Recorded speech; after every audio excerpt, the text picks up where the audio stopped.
আপনারা দেখছেন খবর 24 সময়ের সাথে আমরা।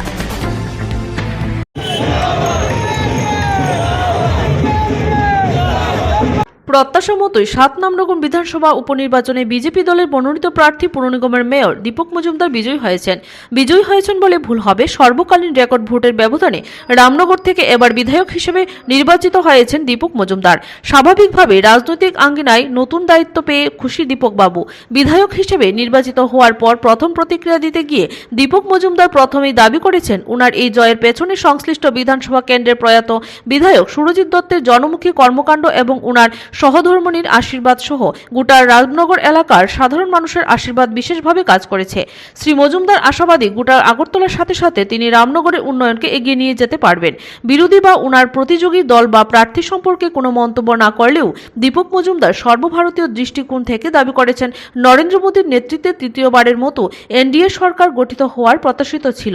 এখানে উল্লেখ করা প্রয়োজন, রামনগর বিধানসভা কেন্দ্রে 7 বারের বিধায়ক সুরজিৎ দত্তের প্রয়াণের পর শূন্য আসনে এই উপনির্বাচনে সরাসরি লড়াই হয়েছিল এনডিএ জোটের প্রার্থী দীপক মজুমদারের সাথে ইন্ডিয়া জোটের প্রার্থী রতন দাসের।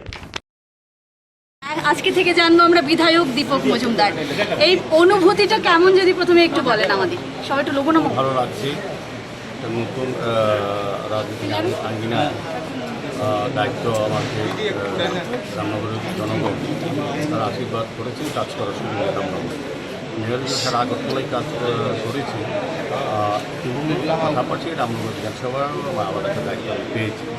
আমি বলবো যে আমাদের সেটা নতুন আবার নতুন অনুভূতি। বিধায়ক হিসেবে আজকে মাত্র সার্টিফিকেট পেলাম, এখন কাজ করে বুঝবো যে বিধায়কের কাজ কতটা এবং কী করা উচিত। একদিকে গোটা ভারতবর্ষের লোকসভা নির্বাচন, পাশাপাশি এই ত্রিপুরা রাজ্যের উপনির্বাচন, গোটা ভারতবর্ষে বিজেপির যে ফলাফল তার সাথে আপনারও ফলাফল অনেকটাই আমরা দেখতে পাচ্ছি। এই মুহূর্তে বিজেপির উজ্জ্বল ভবিষ্যৎ বলছে, সে বিষয়টা নিয়ে কি বলবেন? আমাদের প্রত্যাশিত নরেন্দ্র মোদীজি সারা ভারতবর্ষে ত্রিপুরার প্রধানমন্ত্রী হবেন, সমস্ত ভারতবাসী চাইছিলেন। তারই ফলস্বরূপ আজকে রেজাল্ট হচ্ছে।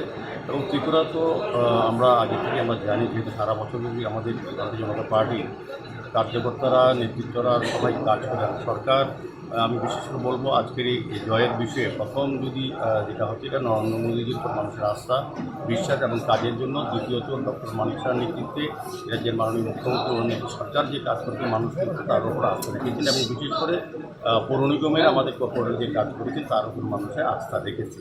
তার সঙ্গে আমি বলবো যে বিশেষ একটা গুরুত্বপূর্ণ বিষয় হচ্ছে রামনগরের যিনি বিধায়ক ছিলেন জননেতা সুরজিৎ দত্ত মৃত্যুর পর মানুষ আমরা কিন্তু আবেদন রেখেছিলাম যে মানুষের কাছে যদি সুরজিৎ দত্তের প্রতি শ্রদ্ধা জানাতে হবে বিপুল সংখ্যক ভোট প্রদান করতে হবে। মানুষ রামনগরের ভোটাররা কিন্তু সেই দিকে সাড়া দিয়েছে। আমি বলবো তারপর ওনার যে সহধর্মী প্রতিমা দত্ত উনিও কিন্তু আমার পক্ষ হয়ে আমাকে ভোট দেওয়ার জন্য রামনগর পার্টির কাছে আবেদন রেখেছিলেন। এটা একটা সাড়া। আর তারপর বলবো যে রামনগরের যারা কার্যকর্তা আছে, যারা ভোটাররা আছে, আমাকে তারা কাজ করার সুযোগ দিয়েছে, আমার আশীর্বাদ রেখেছে। আমিও চেষ্টা করব আমার যতটা সম্ভব সারা আগরতলার সঙ্গে রামনগর উন্নয়নে কাজ করব।